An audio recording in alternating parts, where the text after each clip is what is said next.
L'épisode s'ouvre avec l'arrivée d'Arzu chez Demir, déterminé une fois de plus à emmener EIQ. Demir, malgré ses inquiétudes, ne peut que laisser sa fille partir, la tristesse se lisant sur son visage. Egour, téméraire, confronte Arzu en lui lançant une mise en garde acerbe. S'il arrive quoi que ce soit à EIQ, il n'hésitera pas à la faire payer. Arzu, amusé et méprisant, éclate de rire et lui demande ironiquement qui il pense être pour se permettre de telles menaces.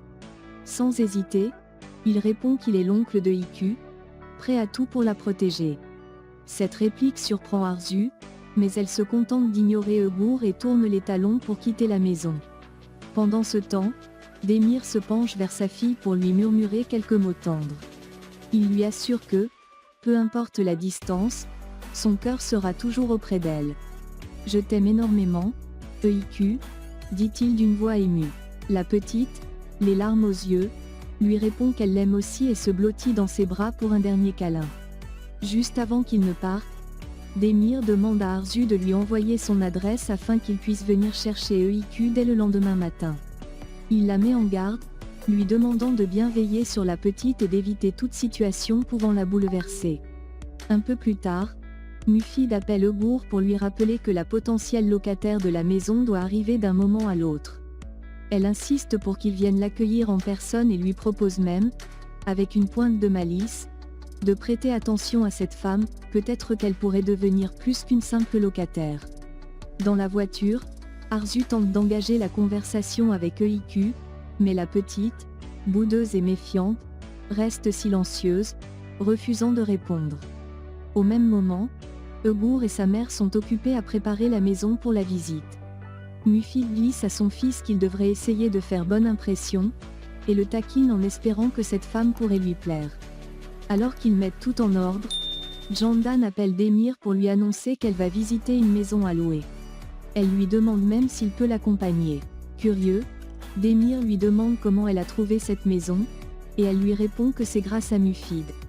Il sent une situation cocasse se profiler et, après avoir raccroché, téléphone immédiatement à Egour pour le prévenir de l'arrivée imminente de Jandan.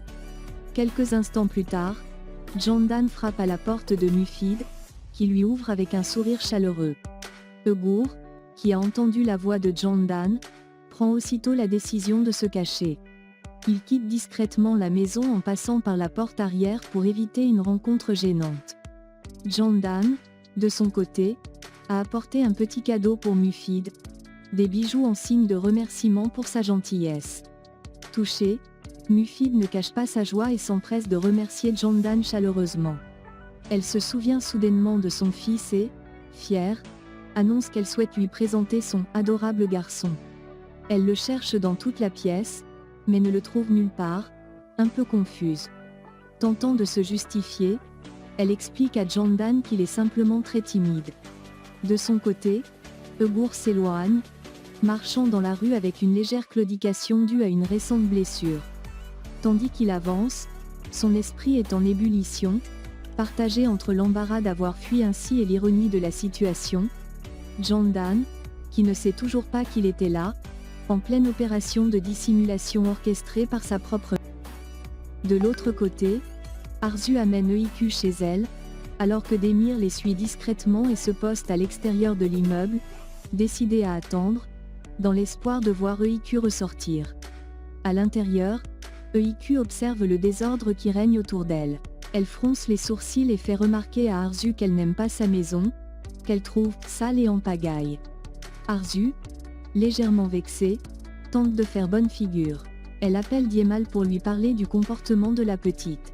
Elle est bizarre, elle reste plantée là, comme une statue, et ne dit presque rien, se plaint-elle. Diemal, en essayant de la rassurer, lui conseille de laisser un peu de temps à EIQ pour qu'elle s'habitue à sa présence. Elle finira par se sentir mieux avec toi, ajoute-t-il calmement. Pendant qu'Arzu raccroche, la livraison du repas qu'elle avait commandé arrive. Alors qu'elle s'affaire avec le livreur, EIQ aperçoit quelque chose d'incongru sur le sol, une arme à feu laissée là. Avec précaution et sans un mot, elle la pousse discrètement du pied pour la faire disparaître sous un meuble. Arzu, distraite, ne remarque pas ce geste. Elle s'adresse à EIQ à plusieurs reprises, essayant d'engager la conversation, mais la petite reste obstinément silencieuse, les yeux fixés sur elle sans émotion apparente. Agacée, Arzu lui demande, d'un ton moqueur, quel genre d'enfant étrange elle est. EIQ, cette fois, la fixe intensément et finit par lui répondre d'un ton grave.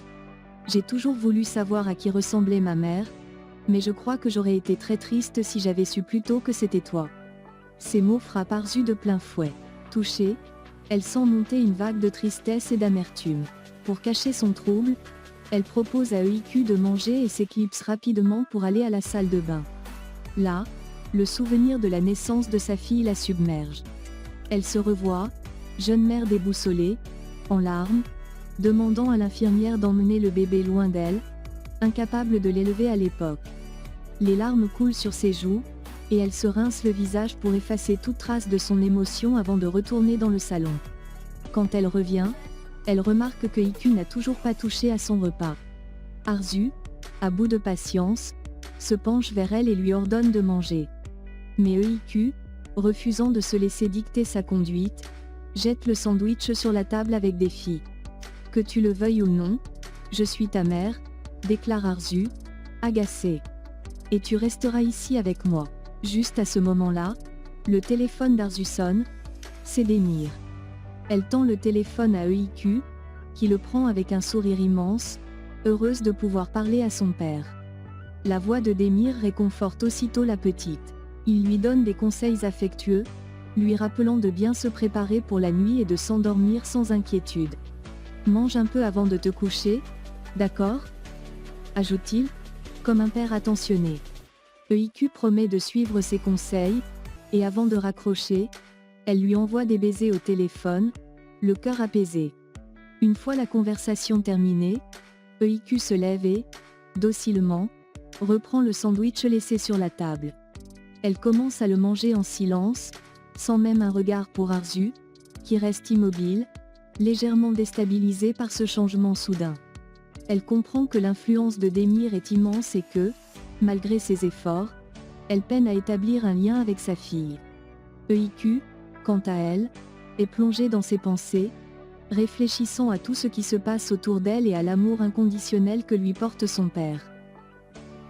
De son côté, Demir se prépare mentalement à passer la nuit dehors, malgré le froid glacial qui l'attend. Bien qu'il tente de se réchauffer, l'hiver mordant le rend fébrile, mais il ne se plaint pas, décidé à rester proche de sa fille, même à distance. Pendant ce temps, à l'intérieur, EIQ, elle aussi, se pose des questions. Elle regarde Arzu et lui demande curieusement où elle va passer la nuit. Arzu lui montre une chambre, et EIQ s'y rend. Mais en découvrant la pièce, elle est surprise par le désordre ambiant. Elle se met alors à ranger quelques affaires, remettant un peu d'ordre avant de se glisser sous les couvertures. Arzu, de son côté, s'installe sur le canapé du salon pour la nuit, les pensées agitées. Le lendemain matin, avant même l'aube, Demir appelle Arzu. Il lui annonce qu'il est déjà devant l'immeuble, impatient de retrouver EIQ. Arzu se lève en soupirant et va réveiller sa fille, mais découvre que EIQ est déjà prête, habillée et attendant patiemment, comme si elle avait compté les heures jusqu'à ce moment. Arzu, essayant de créer un moment agréable, lui propose de prendre un café avant de partir, mais la petite refuse catégoriquement, lui faisant comprendre qu'elle préfère partir tout de suite. Arzu, agacé, lui lance d'un ton irrité, « J'en ai assez de tes mauvais regards. Mais je vais quand même t'accompagner, pour que ton père ne pense pas que nous nous sommes disputés toute la nuit. » Une fois dehors, EIQ aperçoit Demir et court vers lui, les yeux brillants, avant de se jeter dans ses bras. Elle l'enlace avec bonheur, et Demir, réchauffé par cet accueil affectueux, la serre fort contre lui. En silence, il regarde Arzu, sans dire un mot, un mélange de méfiance et de reproche dans le regard. Ils se saluent à peine avant que Demir et EIQ montent dans la voiture, laissant Arzu seul sur le trottoir. Peu de temps après, Arzu appelle Diemal pour lui raconter cette nuit éprouvante et lui confie que la petite ne lui facilite pas la tâche, et que les tensions étaient palpables. En discutant, elle remarque quelque chose sur la table, Un bracelet de IQ oublié là par mégarde. Elle le prend délicatement et l'observe, son regard se radoucissant malgré elle. Ce bijou simple et enfantin semble soudain éveiller chez elle un sentiment de tendresse inattendue, comme si, à travers ce petit objet, elle ressentait enfin le lien fragile qui la relie à sa fille. De côté, EIQ se prépare pour la pièce de théâtre qui aura lieu à l'école. Jandan arrive, déjà prête à les accompagner. La petite est très excitée et part aux toilettes. Jandan demande à Demir comment s'est passée la soirée. EIQ revient de la salle de bain, un peu triste, et demande à son père ce qu'elle fera si elle oublie son texte. Il lui répond de ne pas s'inquiéter et de le regarder s'il lui arrive de bloquer. Ils partent ensuite tous ensemble à l'école, où les autres parents sont déjà présents. Demir dit à la mère d'Ilaya que sa fille joue le rôle de Blanche-Neige. Elle le félicite et s'éloigne. Egour arrive également à l'école, et Demir le prévient discrètement que Jandan est là, alors Egour va se cacher. Peu de temps après, la maîtresse amène les parents dans la salle de spectacle. Pendant la pièce, la mère d'Ilaya jette sans cesse des regards rabaissants à Demir. La maîtresse remarque Egour, qui lui fait un signe de la main avec un sourire. La représentation se passe bien, et Egour applaudit pour EIQ. Jandan essaie de se tourner pour voir qui applaudit, mais Demir l'en empêche. Ilaya joue le rôle de la méchante reine et envoie des baisers à sa mère qui l'encourage à distance, fière de sa prestation. Ilaya donne alors une pomme empoisonnée à EIQ, qui s'écroule immédiatement après l'avoir croquée. Mert, jouant le rôle du prince, vient lui donner un baiser pour la réveiller, mais elle ne se réveille pas. Après quelques instants, toute la salle commence à s'inquiéter. Mert tente encore de réveiller EIQ, mais elle reste immobile, contrairement à ce qui était prévu. Affolé, Demir court sur scène pour réveiller sa fille, mais en vain. Jandan, très inquiète, le rejoint sur scène. Elle aperçoit Egour dans le public, lui aussi visiblement bouleversé. Elle appelle immédiatement une ambulance et cherche encore Demir du regard dans la salle, mais il a déjà disparu.